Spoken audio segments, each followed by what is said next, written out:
In this video, we're going to talk about Lake Sevan, the vast, high-altitude jewel of Armenia. It's perched way up in the Caucasus Mountains, and believe me, this incredible body of water is so much more than just a lake. It's a national treasure, a vital resource, and it has this powerful story of crisis and recovery. So here's what we've got lined up. We'll start by exploring its sheer scale and natural beauty. Then, we're going to dive into the man-made crisis that nearly destroyed it. After that, we'll look at the incredible fight to bring it back from the brink. And we'll wrap things up with 5 fascinating facts that make Lake Sevan truly one of a kind. Alright, first up, what makes this lake so special? It's not just its size, It's how incredibly important it is to the entire nation of Armenia. It's not for nothing they call it the Jewel of Armenia. Okay, so if you look on a map, you'll see Lake Sevan is sitting right in the heart of Armenia, making it the largest lake in the whole Caucasus region. Its waters are famous for being stunningly clear. They can shift from this brilliant turquoise when the sun's out to a deep, moody gray when the weather rolls in. The sheer scale here is just incredible. Try to picture a lake sitting at an altitude of 1,900 meters that is over a mile high. It stretches out over 1,200 square kilometers and holds a massive 39 cubic kilometers of fresh water. And it all gets fed by 28 different rivers and streams. Now, geographically, the lake isn't just one big ball. It's actually made of 2 pretty distinct parts. You've got the larger but shallower Big Sevan down south, and then there's the deeper, smaller Small Sevan up north, which plunges all the way down to about 80 meters. And this place supports an incredible ecosystem. Its basin is home to over 1,600 types of plants and a whole range of wildlife. But, its most famous resident has got to be the Sevan trout, or Ishkan. It's a native species that's become a symbol of the lake, even as it faces being critically endangered. But this natural paradise faced a catastrophic threat. And that brings us to the real conflict in our story, a man-made crisis that brought Lake Sevan to the absolute brink of disaster. So, back in the Soviet era, this massive engineering project was launched. The big idea was to use Sevan's water for electricity and to irrigate the plains down below. By 1949, a deep tunnel was finished, and the lake just started draining at this alarming rate. By 2002, the water level had plummeted by a staggering 20 meters.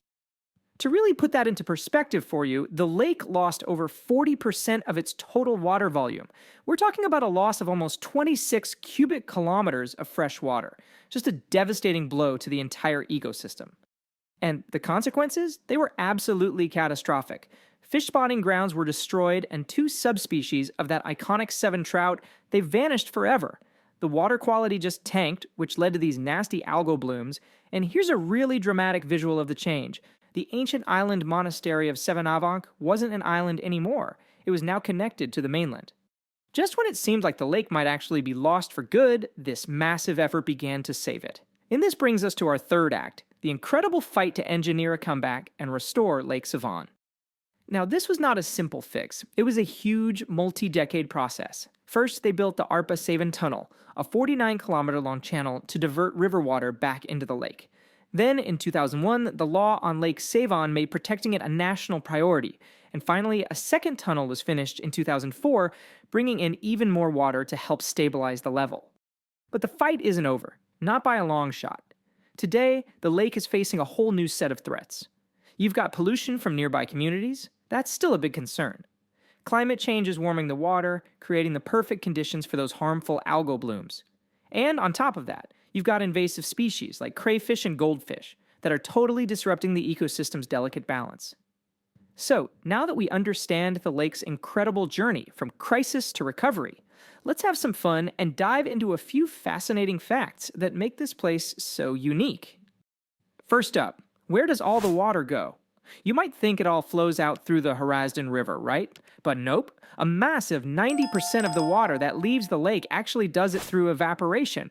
That's a direct result of being so high up and having such a wide surface area. Wild. What about the name Sevan?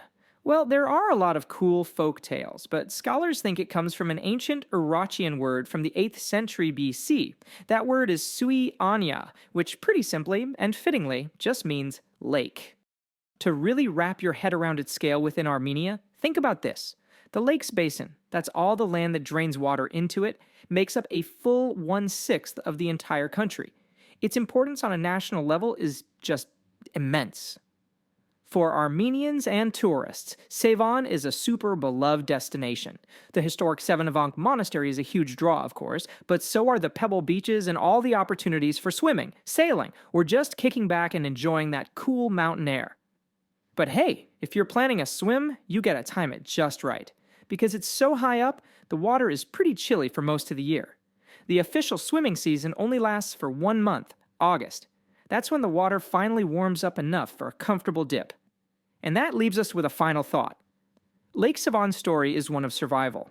It's really a testament to what can be done when a nation decides to save its natural heritage. But with all these new challenges on the horizon, the question remains, can this ancient jewel, saved once from disaster, be truly protected for the generations to come? Alright, that is it for this video, everyone. Thank you for watching. Please make sure you're subscribed to our YouTube channel, and I'll see you in the next video.